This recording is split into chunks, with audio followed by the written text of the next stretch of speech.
Hey everyone, and welcome back to another video. In this video, I'm going to show you how to restart your Meta AI glasses. Now, this video is going to be particularly useful for individuals. Let's say that you want to go ahead and restart your glasses. How do you actually go ahead about doing so? Now, this video is going to be short, sweet, and simple, guys. There's not going to be a lot of steps involved.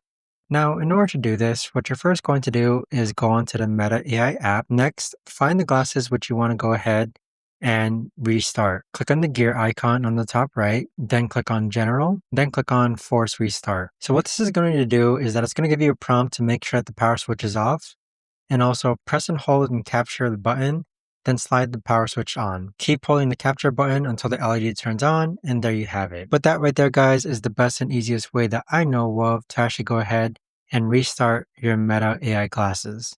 If you guys know of a better or easier way to actually do this, let me know in the comments down below. I would love to know. Thanks so much for watching, everyone, and I'll see you guys all in the next video.